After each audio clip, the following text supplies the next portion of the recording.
Okay, can everyone hear me okay? I think we are about ready to start. Let me, okay.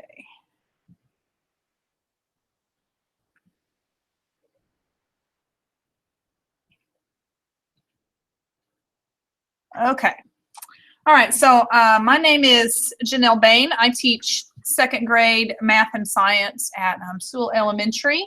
And then your moderator today is Rachel Wilson. And we are going to walk you through the process of setting up and going through a Skype mystery. It's a really fun and it's a really engaging and great way to get your kids involved with technology, and it helps them become global learners because they get to connect with other classes across the globe.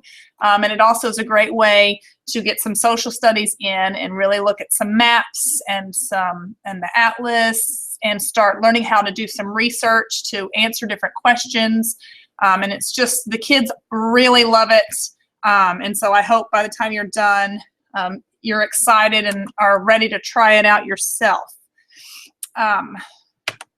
So just kind of a quick description of what a mystery Skype is. It's about, usually takes 45 to 60 minutes.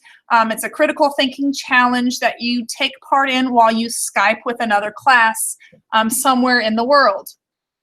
And your goal is when y'all start, you and the other class do not know each other's location, and your goal is to guess the location of the other school, and you want to try and guess it before they guess where you and your school are located. And most of the time you do this by asking yes or no questions, and we'll talk a little more about that at the end, that there are a couple of different ways that we can go through it. So hold on one second. Okay. So let me see. So I'm going to start with a quick video, and this video is on and I'll show you where it is in a few moments. When you go to the Google Classroom page, you will see the link to this video if you ever wanted to go watch it again. I show always, before I do it the first time with my class each year, I always show them this video. If you ever went to go on YouTube, and you could also do a search, just search Mystery Skype, and there are other teachers that have loaded different videos as well. So let me get that video pulled up for you here. Gotta love this double screen share here. Okay, so I had this it's about 2 minutes.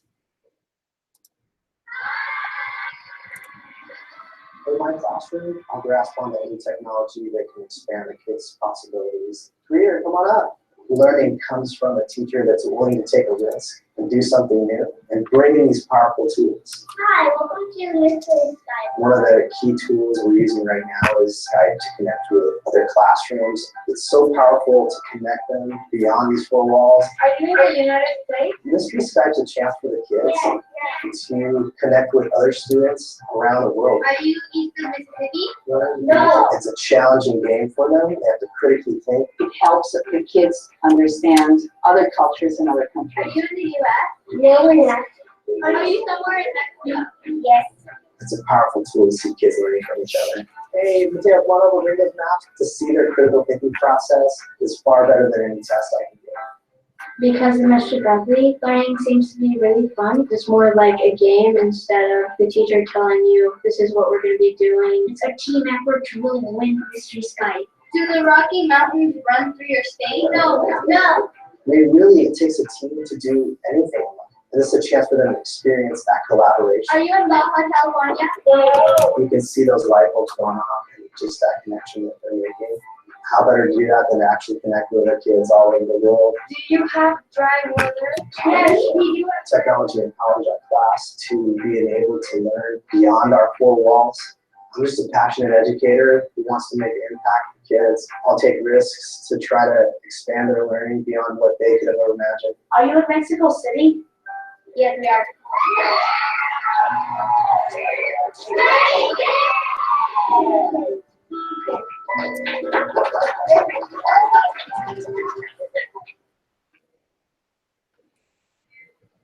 Okay.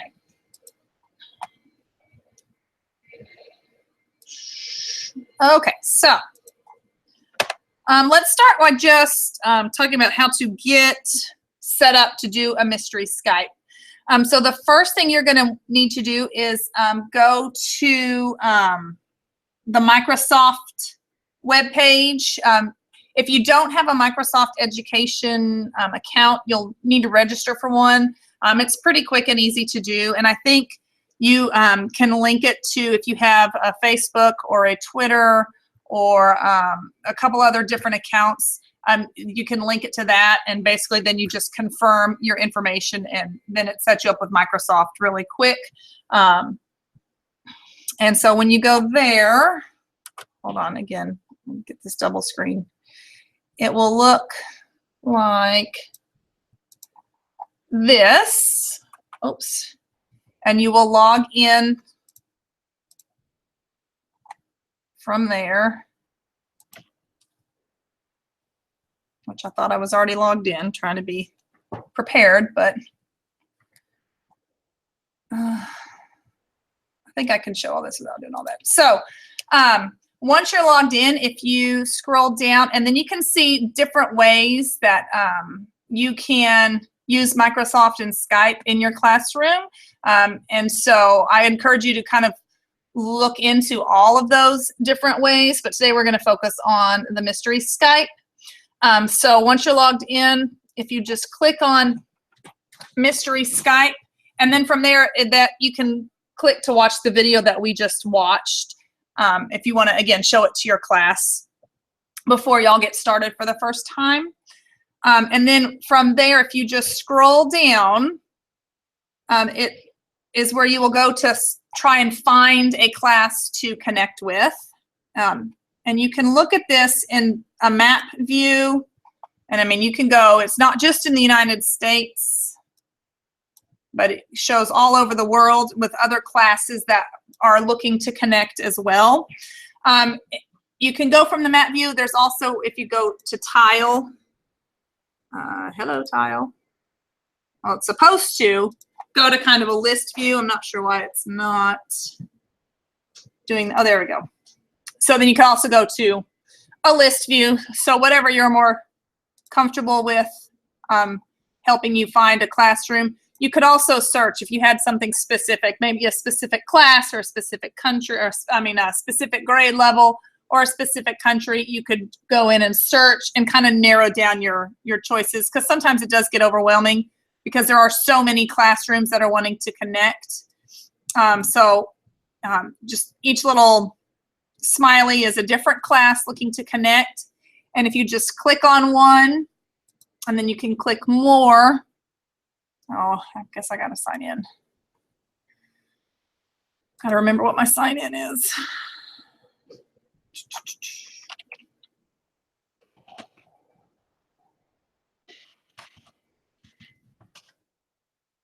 Oh, that was the wrong password. It's what happens when everything automatically saves your passwords for you. Can never remember what it is anymore.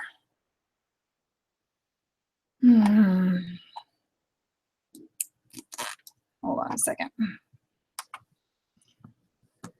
Pull up my Twitter on my phone. Let me see if I can.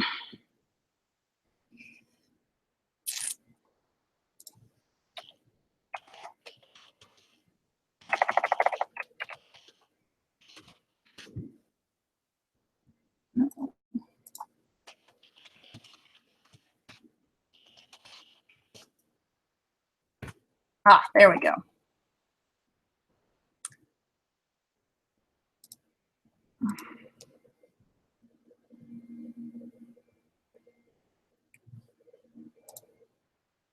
Sure.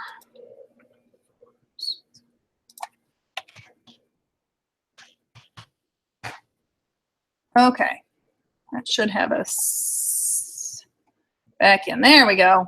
There we are. So once you have found your class that you think you would like to connect with, oops, didn't mean to zoom out like that. If you click more, it will then bring up and kind of give you like their little blurb they've written about themselves in their class. And then it also, when you create your account, it will ask you what times and days you are available. So then when other classes are searching, they can find you and they'll pull up your calendar and then can kind of give them an idea of when they would might be able to Skype with you. So you kind of look at them and then you would just click request a mystery Skype. And then that will send a request to that class and start getting the two of you connected. And then they can reconnect with you to set up a time and a date. When I do this, I try to find a couple of different classes. That way, if one falls through for whatever reason, I kind of have a backup. You're going to want to try and set this up at least a week or two in advance to give you time to connect with this class and prepare it. So this is not something where you can decide, hey, this morning let's do a mystery Skype. You're going to need some time to prepare. If when you first set up your account, got to remember where it is. Oh, here it is. So you've got to make sure you opt in for mystery Skype. You can do that through your account settings or from right here. And then it will take you, otherwise you won't be able to connect your account and connect with other classes. So if you don't have a Skype account yet, you will also need one of those, which just like setting up with the Microsoft Classroom, it's very easy to sign up for one, and it pretty much automatically links you to your Microsoft Classroom account. So you'll want to make sure you have checked, I would like to join in mystery Skype games within your settings. If not, then the other classes won't be able to search for you for a mystery Skype. Okay.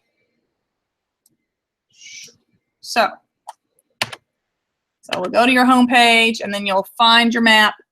And then in addition to finding other classes to connect with through just the Microsoft education account, I mean, I have found other classes to connect with a variety of ways. I've actually done it frequently through Twitter and through, I follow a second grade, spectacular second grade, something or other on Facebook, and I've connected through that.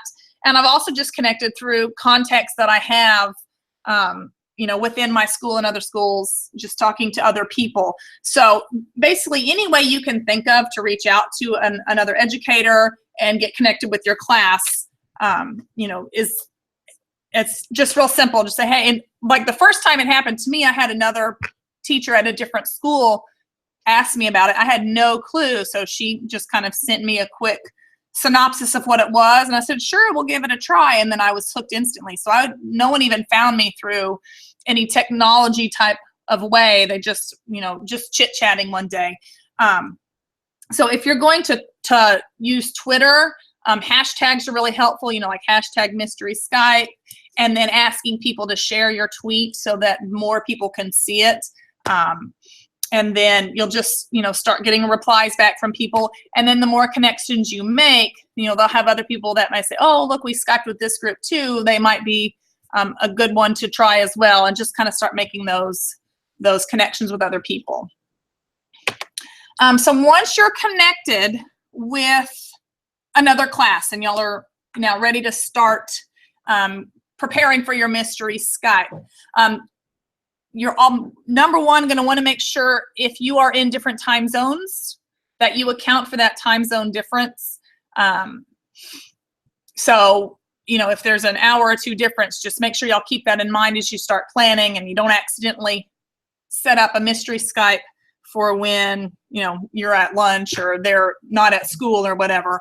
And then you want to start preparing your students. You want to make sure that they really understand what you're doing. We did a couple of practice runs in my classroom where we didn't actually Skype, but we had like a mystery person, and then they had to ask me questions about our mystery person, and then I answered yes or no, and that helped them understand the concept of those yes or no questions. Otherwise, they would, say, ask questions that didn't involve yes or no. I think the older students probably will catch on a little bit faster, but I know for my younger babies, they needed a lot of guidance and really understanding yes or no questions. I actually, the very first time brought up a magic 8-ball, and we practiced asking the magic 8-ball yes or no questions just to kind of get their brain in that frame of mind. It's also very important that you assign roles for your students. Otherwise, you're going to have too many chefs in the kitchen, and it's going to kind of be mass chaos. Some of the roles I use is I always have a greeter, and they're the person that when we first start the Skype call, that's the person who says, hello, we're excited to, Skype with you and get our game going, and just kind of that welcoming person. And then I have one person, sometimes I'll do two, that asks the questions. So, and then I'll have a researcher, and usually I have a couple of different researchers. A runner, if your classroom or maybe your computers are spread apart and they're needing to take information over to the person that's in front of the camera. I have a documenter, people with different ways of looking at the maps, whether it's on Google Maps or a globe, and we always have a stack of atlases. So you want a variety of different people researching in several different methods. So you'll need to kind of decide what's going to work best for your class.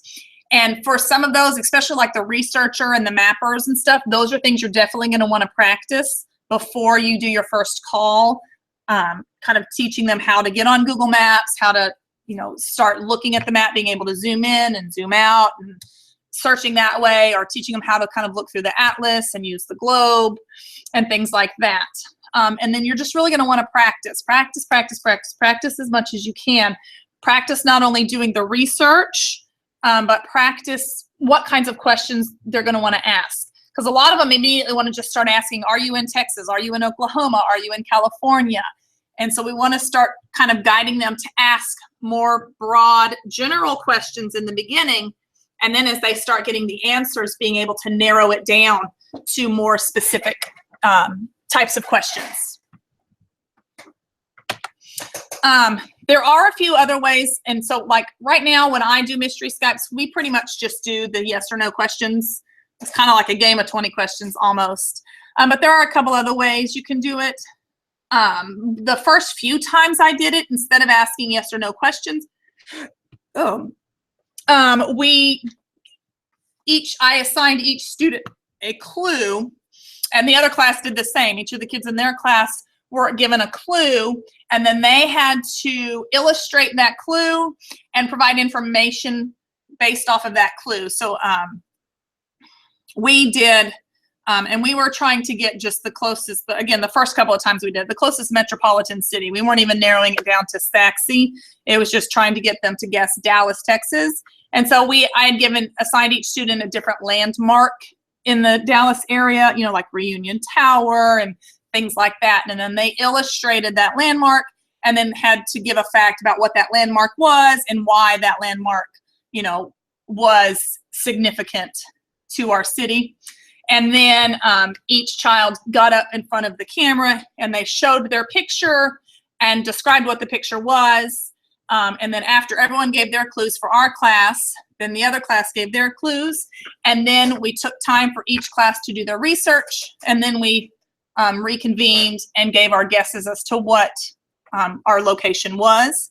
And that really worked well. And we did that one very close to the beginning of the year, back when my second graders were still, kind of first graders.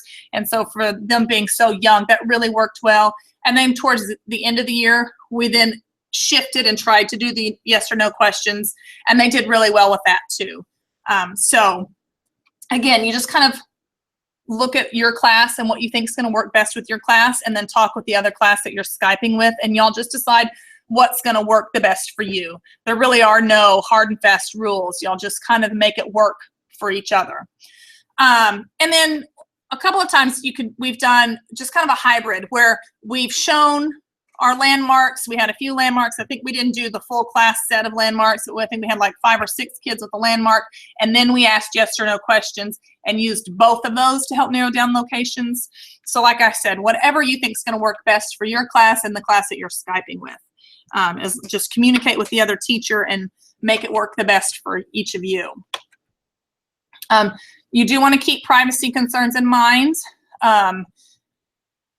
Make sure you have parents' permission to film and publish images of their children.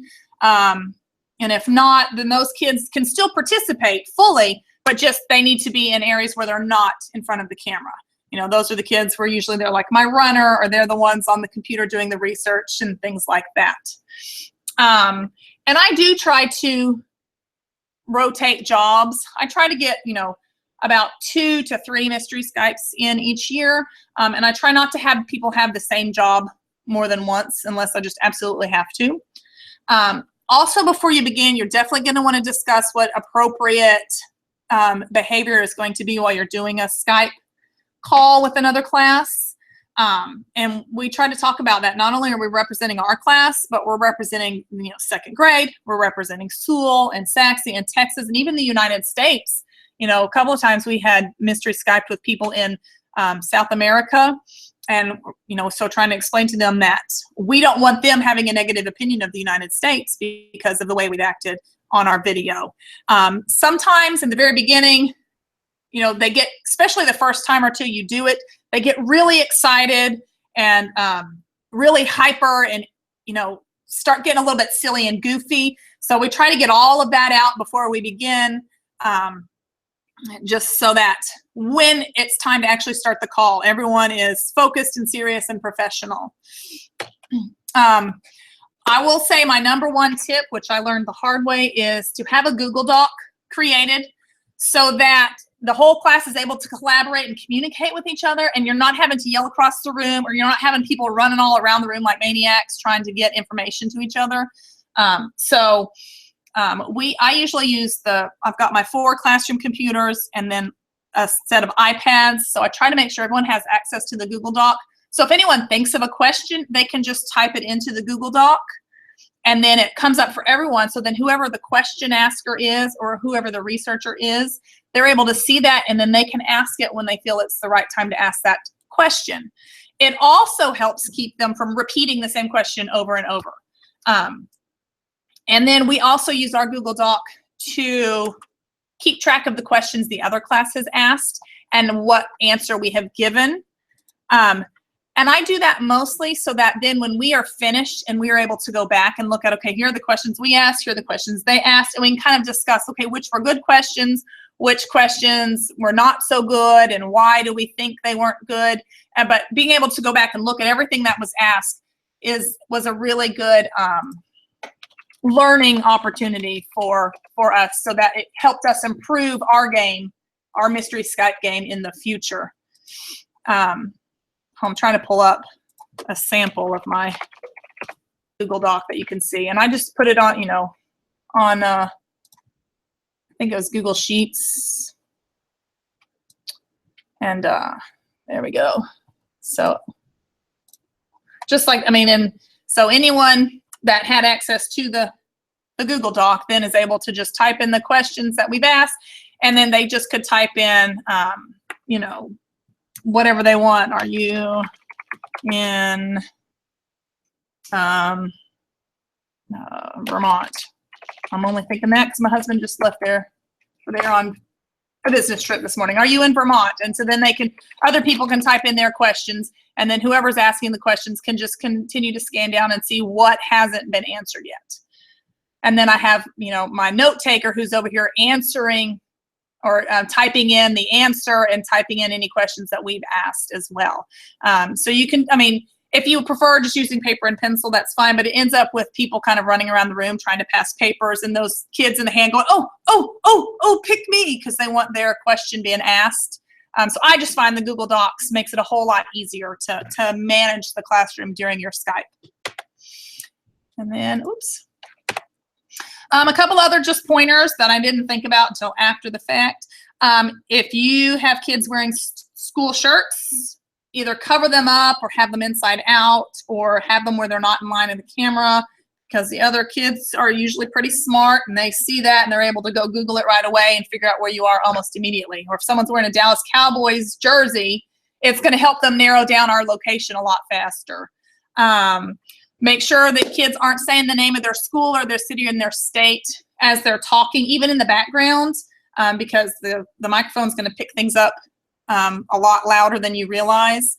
It's really important. We made that mistake one of the very first times as my greeter was introducing themselves, and she mentioned the name of our school, and we're like, oh no. Also, when you are talking with the other teacher, go by first initial, because again, these kids are pretty smart and they go in and start Googling that teacher's name and helps them narrow down without having to actually ask any questions. And like I said before, you want to start with teaching them how to do the very general questions and then narrow down to more specific as you start narrowing down and eliminating possibilities. And then don't forget to account for time zone differences in your call. And then the last pointer I can give is no matter how much you prepare, it's not going to go perfectly smooth. I've done numerous mystery Skypes and I still always have at least one issue somewhere along the way.